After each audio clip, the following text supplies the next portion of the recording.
Hello everyone, welcome back to my channel. ನಾನಿವತ್ತು ಎಲ್ಲರ favourite gobi manchurian ಮಾಡ್ತಾಯಿದ್ದೀನಿ. ಇದು ಯಾರಿಗೆ ಇಷ್ಟ ಆಗಲ್ಲ ಹೇಳ್ರಿ. ಎಲ್ಲರೂ ಫಸ್ಟ್ ಸ್ನ್ಯಾಕ್ಸ್ ಯಾವ್ದು ಬೇಕು ಅಂತಂದರೆ ಹೇಳೋದೇ ಫಸ್ಟು ಗೋಬಿ ಮಂಚೂರಿ. ಅದನ್ನು ನಾವು ಮನೆಯಲ್ಲೇ ಈಸಿಯಾಗಿ ರೆಡಿ ಮಾಡ್ಕೋಬೋದು. ಅದಕ್ಕೆ ಮೊದಲಿಗೆ ನಾನಿಲ್ಲಿ ಒಂದು ಪಾತ್ರೆಯಲ್ಲಿ ನೀರನ್ನ ಕಾಯಕ್ಕೆ ಇಟ್ಕೊಂಡಿದ್ದೆ. ಅದಕ್ಕೆ ಒಂದು ಸ್ವಲ್ಪ ಉಪ್ಪು ಹಾಗೆ ಅರಿಶಿನ ಪುಡಿನ ಹಾಕಿ ಜೊತೆಗೆ ಹೆಚ್ಚಿಟ್ಕೊಂಡಿದ್ದಂತಹ ಹೂಕೋಸನ್ನು ಸಹ ಹಾಕಿದ್ದೀನಿ. ಹೂಕೋಸನ್ನ ನಾನಿಲ್ಲಿ ಚಿಕ್ಕ ಚಿಕ್ಕದಾಗಿ ಹೆಚ್ಚಿಟ್ಕೊಂಡಿದ್ದೆ. ಅದನ್ನು ಹಾಕಿ ಒಂದೆರಡು ನಿಮಿಷ ಹಾಗೆ ನೀರಲ್ಲಿ ಕುದಿಸ್ಕೊಂಡು ನಂತರ ತೆಕ್ಕೊತಾ ಇದ್ದೀನಿ. ಆಫ್ ಬಾಯ್ಲ್ ಮಾಡ್ಕೊಂಡಿದ್ದೀನಿ. ಫುಲ್ ಬಾಯ್ಲ್ ಮಾಡಿಕೊಂಡ್ರೆ ಕ್ರಿಸ್ಪಿಯಾಗಿ ಬರೋದಿಲ್ಲ. ಸೊ ಅದಕ್ಕೆ ಒಂದೆರಡು ನಿಮಿಷ ಅರಿಶಿನ ನೀರಲ್ಲಿ ಹಾಕಿ ತೊಳ್ಕೊಂಡಿದ್ದೀನಿ. ತೊಳ್ಕೊಂಡಾದಮೇಲೆ ಅದನ್ನು ನೀಟಾಗಿ ಸೋಸ್ಕೊಂಡು ಒಂದು ಟಿಶ್ಯೂ ಪೇಪರ್ ಮೇಲೆ ಹಾಕಿ ಸೋಸ್ಕೊಂಡಿದ್ದೀನಿ. ಹೀಗೆ ಮಾಡೋದ್ರಿಂದ ಅದರಲ್ಲಿರುವಂಥ ಹುಳಗಳು ಹಾಗೆ ಅದರಲ್ಲಿರುವಂಥ ಗಲೀಜೆಲ್ಲ ಬಿಟ್ಕೊಳ್ಳುತ್ತೆ. ನಂತರ ಅದೆಲ್ಲ ಕ್ಲೀನ್ ಮಾಡಿ ಇಟ್ಕೊಂಡಾದಮೇಲೆ ನಾನಿಲ್ಲಿ ಒಂದು ಬೌಲಿಗೆ ಒಂದೆರಡು ಸ್ಪೂನ್ ಕಾರ್ನ್ಫ್ಲೋರು, ಒಂದೆರಡು ಸ್ಪೂನ್ ಮೈದಾ ಹಿಟ್ಟನ್ನು ಹಾಕ್ಕೊಂಡಿದ್ದೀನಿ. ಹಾಗೆ ರುಚಿಗೆ ತಕ್ಕಷ್ಟು ಉಪ್ಪನ್ನ ಹಾಕಿ 1.5 ಸ್ಪೂನಷ್ಟು ಖಾರ ಪುಡಿಯನ್ನು ಹಾಕ್ಕೊಂಡಿದ್ದೀನಿ. ನಿಮಗೆ ಎಷ್ಟು ಬೇಕೋ ಅಷ್ಟು ಖಾರ ಪುಡಿನ ಇಲ್ಲಿ ಹಾಕೊಬೋದು. ಅದನ್ನು ಎಲ್ಲ ನೀಟಾಗಿ ಮಿಕ್ಸ್ ಮಾಡ್ಕೊತಾ ಇದ್ದೀನಿ. ನೀಟಾಗಿ ಒಂಚೂರು ಗಂಟೆಲ್ದಲ್ಲೇ ಇರೋ ರೀತಿ ಮಿಕ್ಸ್ ಮಾಡ್ಕೋಬೇಕು. ಈ ಥರ ನೀಟಾಗಿ ಮಿಕ್ಸ್ ಮಾಡ್ಕೊಂಡಾದಮೇಲೆ ಅದಕ್ಕೆ ಒಂದು ಸ್ವಲ್ಪ ನೀರನ್ನ ಹಾಕ್ಕೊಂಡು ಕಲಿಸ್ಕೊತಾ ಬರ್ತೀನಿ. ಕಾರ್ನ್ಫ್ಲೋರ್ ಹಾಕಿರೋದ್ರಿಂದ ಅದು ತಿಕ್ಕಾಗ್ತಾ ಹೋಗುತ್ತೆ, ಗಟ್ಟಿ ಆಗ್ತಾ ಹೋಗುತ್ತೆ. ಸೊ ಅದಕ್ಕೋಸ್ಕರನೇ ಚೂರೇ ನೀರು ಹಾಕ್ಕೊಂಡು ಕಲಿಸ್ಕೊತಾ ಬರಬೇಕು. ಅದೊಂಚೂರು ಗಂಟಿಲ್ದಲೇ ಇರೋ ರೀತಿ ಮಿಕ್ಸ್ ಮಾಡ್ಕೋಬೇಕು. ಈ ರೀತಿ ಮಿಕ್ಸ್ ಮಾಡ್ಕೋಬೋದು. ಇಲ್ಲ ಅಂತಂದರೆ ಹೂಕೋಸು ಮೇಲೆ ಹಾಗೆ ಕಾರ್ನ್ಫ್ಲೋರು, ಮೈದಾ ಹಿಟ್ಟು, ಖಾರ ಪುಡಿ ಹಾಗೆ ಉಪ್ಪನ್ನು ಹಾಕಿ ಅದನ್ನು ಮಾಡ್ಕೋಬೋದು. ಅದಕ್ಕಿಂತ ಇದು ಬೆಟರು. ಇದರಿಂದ ಕಲಿಸ್ಕೊಂಡು ಮಾಡ್ಕೊಳ್ಳೋದ್ರಿಂದ ಕೋಟಿಂಗು ಚೆನ್ನಾಗಾಗುತ್ತೆ. ಸೊ ಅದಕ್ಕೋಸ್ಕರ ಈ ರೀತಿ ಕಲಿಸ್ಕೊಂಡು ಮಾಡಿಕೊಂಡ್ರೆ ಚೆನ್ನಾಗಿರುತ್ತೆ. ಅದಕ್ಕೆ ಒಂದೆರಡು ಸ್ಪೂನಷ್ಟು ಅಕ್ಕಿ ಹಿಟ್ಟನ್ನು ಸಹ ಹಾಕಿದ್ದೀನಿ, ಕ್ರಿಸ್ಪಿಯಾಗಿ ಬರಲಿ ಅಂತ. ಅಕ್ಕಿ ಹಿಟ್ಟು ಹಾಕೋದ್ರೆ ಕ್ರಿಸ್ಪಿನೆಸ್ ಬರಲಿ ಅಂತ ಇವಷ್ಟನ್ನು ನೀಟಾಗಿ ನಾನು ಏನು ಮಾಡ್ತೀನಿ, ಪುನಃ ಎಲ್ಲ ನೀಟಾಗಿ ಕಲಿಸ್ಕೊಂಡು ತಿಕ್ಕಾಗಿ ಬರೋ ರೀತಿ ಕಲಿಸ್ಕೊಂಡಿದ್ದೀನಿ. ಈ ಥರ ಬಂದರೆ ಸಾಕು, ನಮಗೆ ಗೋಬಿಗೆ ಕೋಟಿಂಗು ಚೆನ್ನಾಗಾಗುತ್ತೆ. ಅದಕ್ಕೆ ಒಂಚೂರು ಇದು ಕಾರ್ನ್ಫ್ಲೋರ್ ಹಾಕಿದ್ದೀವಲ್ಲ, ಅದೊಂದು ಚೂರು ಗಟ್ಟಿ ಆಗ್ತಾ ಹೋಗುತ್ತೆ. ಸೊ ಅದಕ್ಕೆ ನೀರು ಹಾಕ್ಕೊಂಡು ಕಲಿಸ್ಕೊಂಡ್ರೆ ಕೋಟಿಂಗು ಚೆನ್ನಾಗಾಗುತ್ತೆ. ಕಲರಿಂಗು ಚೆನ್ನಾಗಿ ಬಂದಿದೆ ನೋಡಿರಿ. ನಾನು ಇಲ್ಲೊಂಚೂರು ಫುಡ್ ಕಲರ್ನ ಯೂಸ್ ಮಾಡಿಲ್ಲ, ಹಚ್ಚ ಖಾರ ಪುಡಿ ಯೂಸ್ ಮಾಡಿರೋದೇ ಕಲರಿಂಗ್ ಚೆನ್ನಾಗಿ ಬಂದಿದೆ. ನಾವು ಎಷ್ಟು ಚೆನ್ನಾಗಿ ನೀಟಾಗಿ ಮಿಕ್ಸ್ ಮಾಡ್ಕೊಳ್ತೀವೋ ಅಷ್ಟು ನೀಟಾಗಿ ಚೆನ್ನಾಗಿ ಗೋಬಿ ಬರುತ್ತೆ. ಆರಾಮಾಗಿ ಮನೆಯಲ್ಲೇ ಗೋಬಿನ ನಾವು ಪ್ರಿಪೇರ್ ಮಾಡ್ಕೋಬೋದು. ಇದಕ್ಕೇನು ಜಾಸ್ತಿ ಟೈಮು ತೊಗೊಳೋದಿಲ್ಲ, ಹಾಗೆ ಜಾಸ್ತಿ ಇಂಗ್ರೀಡಿಯೆಂಟ್ಸು ತೊಗೊಳೋದಿಲ್ಲ. ಮನೆ ಮಂದಿ ಎಲ್ಲ ಆರಾಮಾಗಿ ಕುತ್ಕೊಂಡು ಮಾಡ್ಕೊಂಡು ತಿನ್ಬೋದು. ಈಗ ಎಲ್ಲ ರೆಡಿ ಆಯಿತು. ನಾನಿಲ್ಲಿ ಮಿಕ್ಸ್ ಮಾಡ್ಕೊಳ್ಳೋ ಟೈಮಲ್ಲೇ ಒಂದು ಬಾಣಲಿಗೆ ಒಂದು ಸ್ವಲ್ಪ ಎಣ್ಣೆನ ಇಟ್ಟು ಬಿಸಿ ಮಾಡ್ಕೊಳ್ಳೋಕ್ಕೆ ಇಟ್ಟಿದ್ದೆ. ಎಣ್ಣೆ ಕಾದಿದ ಕೂಡಲೇ ಒಂದೊಂದೇ ಹೂಕೋಸಿನಲ್ಲಿ ಅಜ್ಜಿ ಎಣ್ಣೆ ಒಳಗೆ ಬಿಟ್ಟು ಕರ್ಕೊತಾ ಇದ್ದೀನಿ. ನೋಡಿರಿ ಇಲ್ಲಿ ಎಷ್ಟು ಚೆನ್ನಾಗಿ ಕೋಟಿಂಗ್ ಬಂದಿದೆ. ಈ ಥರ ದಪ್ಪ ತಿಕ್ಕ ಕೋಟಿಂಗ್ ಬರಬೇಕು ಅಂತಂದರೆ ಆ ಥರ ಕಲಿಸ್ಕೋಬೇಕು. ಇಲ್ಲ ಅಂತಂದರೆ ನಮಗೆ ಹಾಗೆ ಬೇಕು ಅಂತಂದರೆ ಹೂಕೋಸು ಮೇಲೆ ಹಾಗೆ ಒಂದೆರಡು ಸ್ಪೂನ್ ಕಾರ್ನ್ಫ್ಲೋರು, ಮೈದಾ ಹಿಟ್ಟು, ಖಾರ ಪುಡಿ, ಉಪ್ಪು, ಅಕ್ಕಿ ಹಿಟ್ಟನ್ನು ಹಾಕಿ ಹಾಗೇ ಕರ್ಕೊಂಡ್ರೆ ಈ ಥರ ತಿಕ್ಕಾಗಿ ಬರೋದಿಲ್ಲ. ಹಾಗೆ ಬರೀ ಕೋಸು ಹಾಗಾಗಿ ಇರುತ್ತೆ. ಸೊ ಅದ್ರ ಬದಲು ಈ ಥರ ಮಾಡಿಕೊಂಡ್ರೆ ಟೇಸ್ಟಿಯಾಗೂ ಇರುತ್ತೆ. ಸೊ ನಾನಿಲ್ಲಿ ಒಂದು 5 ನಿಮಿಷ ಹೈ ಫ್ಲೇಮು, ಒಂದು 5 ನಿಮಿಷ ಲೋ ಫ್ಲೇಮಲ್ಲಿ ನೀಟಾಗಿ ಕರ್ಕೊಂಡು ಒಂದು ಟಿಶ್ಯೂ ಪೇಪರ್ ಮೇಲೆ ಹಾಕ್ಕೊಂಡಿದ್ದೀನಿ. ಇದೇ ರೀತಿ ನಾವು ಮಾಡಿಟ್ಕೊಂಡಿರೋದನ್ನೆಲ್ಲ ನೀಟಾಗಿ ಕರ್ಕೋಬೇಕಾಗತ್ತೆ. ನೋಡಿರಿ ಎಷ್ಟು ಕ್ರಿಸ್ಪಿಯಾಗಿ ಬಂದಿದೆ.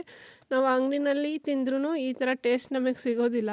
ಅದನ್ನು ನಾವು ಮನೆಯಲ್ಲೇ ಮಾಡಿಕೊಂಡು ತಿನ್ಬೋದು. ಮನೆ ಮಂದಿ ಎಲ್ಲ ಆರಾಮಾಗಿ ಮಾಡ್ಕೋಬೋದು. ಫ್ರೆಂಡ್ಸ್ ಬಂದಾಗ ಆಗಿರ್ಬೋದು, ಇಲ್ಲಾಂತಂದರೆ ಟೀ ಟೈಮಲ್ಲಿ ಸ್ನ್ಯಾಕ್ಸ್ ಮಾಡ್ಕೋಬೋದು. ಇಲ್ಲಾಂತಂದರೆ ರಜಾ ಟೈಮ್ಗಳಲ್ಲಿ ಬೇಜಾರಾದಾಗ ನಮಗೆ ಆರಾಮ್ಸೆ ಮನೆಯಲ್ಲಿ ಏನಾದರೂ ತಿನ್ನಬೇಕು ಅನಿಸ್ದಾಗ ಈ ಥರ ಕ್ವಿಕ್ಕಾಗಿ ಮಾಡಿಕೊಂಡು ತಿನ್ಬೋದು. ಹಾಗೆ ಮನೆ ಮಂದಿಗೆಲ್ಲ ಬೇಕಾದಷ್ಟು ನಾವು ಮಾಡ್ಕೊಂಡು ತಿನ್ಬೋದು. ನಾವು ಫಸ್ಟು ಹೋಟೆಲ್ಲಿಗೆ ಹೋದಾಗ ಇಲ್ಲ ಅಂತಂದರೆ ರೋಡ್ ಸೈಡ್ ತಿನ್ನೋಕೆ ಹೋದಾಗ ಆರ್ಡರ್ ಮಾಡೋದೇ ಗೋಬಿ. ನೋಡಿರಿ ಎಷ್ಟು ಕ್ರಿಸ್ಪಿಯಾಗಿ ಬಂದಿದೆ. ಇದು ನಾವು ರೋಡಲ್ಲಿ ತಿಂತೀವಲ್ಲ ಅದೇ ಥರ ಕ್ರಿಸ್ಪಿನೆಸ್ಸಾಗೆ ಬಂದಿರುತ್ತೆ ಮನೇಲಿ ಮಾಡ್ಕೊಂಡು ತಿಂದಾಗಲೂ. ಹಾಗೆ ಕಲರ್ಫುಲ್ಲಾಗೂ ಇರುತ್ತೆ. ಇಲ್ಲಿ ನಾವು ಯಾವುದೇ ಫುಡ್ ಕಲರ್ನ ಯೂಸ್ ಮಾಡಿರಲ್ಲ. ಹಾಗೆ ಮನೇಲಿ ಚಿಕ್ಕ ಮಕ್ಳುಗಳಿಗೂ ಆರಾಮ್ಸೆ ಇವನ್ನ ಕೊಟ್ಕೊಂಡು ನಾವು ಕೂಡ ತಿನ್ಬೋದು. ಇಲ್ಲಿ ಯಾವುದೇ ರೀತಿ ನಮಗೆ ಸೈಡ್ ಎಫೆಕ್ಟ್ ಅನ್ನೋದು ಆಗೋದಿಲ್ಲ. ಈ ರೀತಿ ಮನೆಯಲ್ಲೇ ನಾವು ಚೆನ್ನಾಗಿ ಮಾಡಿಕೊಂಡು ತಿನ್ಬೋದು. ನಂತರ ನಾನಿಲ್ಲಿ ಗೋಬಿ ಎಲ್ಲ ಕರೆದಿಟ್ಕೊಂಡಾಯಿತು. ನಂತರ ನಾನಿಲ್ಲಿ ಒಂದು ಪ್ಯಾನ್ನ ಇಟ್ಕೊಂಡು ಅದಕ್ಕೆ ಒಂದು 2-3 ಸ್ಪೂನ್ ಎಣ್ಣೆನ ಹಾಕ್ಕೊಂಡಿದ್ದೀನಿ. ಅದಾದಮೇಲೆ ಬೆಳ್ಳುಳ್ಳಿ ಮತ್ತು ಶುಂಠಿನ ಚಾಪ್ಸ್ ಮಾಡಿ ಇಟ್ಕೊಂಡಿದ್ದೆ, ಅದನ್ನು ಹಾಕಿದ್ದೀನಿ. ನಂತರ ನಾನಿಲ್ಲಿ ಒಂದು ಈರುಳ್ಳಿನ ಕಟ್ ಮಾಡಿ ಇಟ್ಕೊಂಡಿದ್ದೆ, ಅದನ್ನು ಹಾಕ್ಕೊಂಡು ನೀಟಾಗಿ ಫ್ರೈ ಮಾಡ್ಕೊತಾ ಇದ್ದೀನಿ. ಈ ಥರ ಸಾಫ್ಟ್ ಆಗೋವರೆಗೂ ಫ್ರೈ ಮಾಡ್ಕೋಬೇಕು. ನೆಕ್ಸ್ಟ್ ನಾನಿಲ್ಲಿ ಒಂದೆರಡು ಹಸಿಮೆಣ್ಸಿನ್ಕಾಯಿನ ಹಾಕ್ಕೊಂಡಿದ್ದೀನಿ. ಇದನ್ನು ಆಪ್ಷನಲ್ಲು ಹಾಕ್ಕೋಬೋದು, ಇಲ್ಲ ಅಂತಂದರೆ ಚಿಲ್ಲಿ ಸಾಸನ್ನು ಯೂಸ್ ಮಾಡ್ಬೋದು. ನಾನು ಚಿಲ್ಲಿ ಸಾಸ್ ಬದಲು ಇಲ್ಲಿ ಹಸಿಮೆಣ್ಸಿನ್ಕಾಯಿನೇ ಯೂಸ್ ಮಾಡಿದ್ದೀನಿ. ನಂತರ ನಾನಿಲ್ಲಿ ಕ್ಯಾಪ್ಸಿಕಮ್ನ ಯೂಸ್ ಮಾಡಿದ್ದೀನಿ. ಇದನ್ನು ಸಹ ಆಪ್ಷನಲ್ಲು, ಇದ್ದರೆ ಹಾಕೋಬೋದು, ಇಲ್ಲ ಅಂತಂದರೆ ಹಾಗೇ ಮಾಡ್ಕೊಂಡು ತಿನ್ಬೋದು.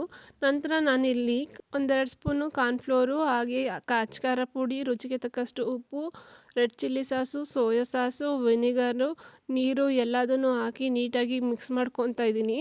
ಇದನ್ನು ಹಾಗೆ ಸಹ ನಾವು ತವಾಗೆ ಹಾಕ್ಬೋದು ಡೈರೆಕ್ಟಾಗಿ. ಬಟ್ ಇಲ್ಲಿ ನೀಟಾಗಿ ಮಿಕ್ಸ್ ಮಾಡ್ಕೊಳ್ಳೋದ್ರಿಂದ ಅಲ್ಲಿ ನಮಗೆ ಅದು ತಿಕ್ಕಾಗೋದಿಲ್ಲ.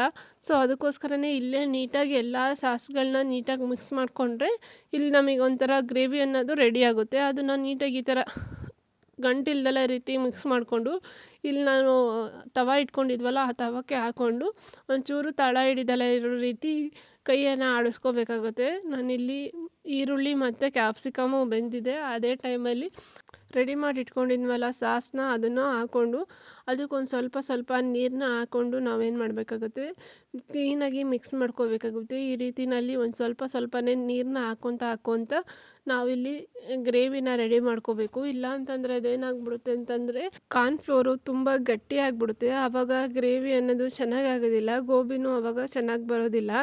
ಈ ರೀತಿ ಸ್ವಲ್ಪನೇ ನೀರು ಹಾಕ್ಕೊತ ನಾವು ಕೈ ಆಡಿಸ್ಕೊತ ಗ್ರೇವಿನ ರೆಡಿ ಮಾಡ್ಕೋಬೇಕಾಗುತ್ತೆ. ಈ ರೀತಿನೂ ಮಾಡ್ಕೋಬೋದು, ಇಲ್ಲ ಅಂತಂದರೆ ಸ್ಟ್ರೀಟ್ ಸ್ಟೈಲಲ್ಲಿ ಮಾಡೋದಾದರೆ ಅವರು ಒಂದು ಸಾಂಬಾರನ್ನ ಮಾಡಿಟ್ಕೊಂಡಿರ್ತಾರೆ. ಬಂದಂಗೆ ಏನು ಮಾಡ್ಕೊತಾರೆ ಅಂತ ಅಂದರೆ ಸಾಂಬಾರನ್ನ ಬಿಸಿ ಮಾಡಿಕೊಂಡು ಇಲ್ಲಿ ಗೋಬಿನ ರೆಡಿ ಮಾಡ್ಕೊಂಡಿರ್ತಾರಲ್ಲ ಅದನ್ನು ಮಿಕ್ಸ್ ಮಾಡಿ ಹಾಕ್ಕೊಡ್ತಾರೆ. ಇದಾದರೆ ರೆಸ್ಟೋರೆಂಟ್ ಸ್ಟೈಲಲ್ಲಿ ಸಾಸನ್ನ ಯೂಸ್ ಮಾಡಿಕೊಂಡು ಮಿಕ್ಸ್ ಮಾಡಿಕೊಂಡು ಕೊಡುವಂಥ ರೀತಿ. ಈ ರೀತಿಯಲ್ಲಿ ನಾವು ಗೋಬಿನ ರೆಡಿ ಮಾಡ್ಕೊಬೋದು. ಎರಡೂ ರೀತಿಯಲ್ಲೂ ನಾವು ಗೋಬಿ ಮಾಡ್ಕೋಬೋದು.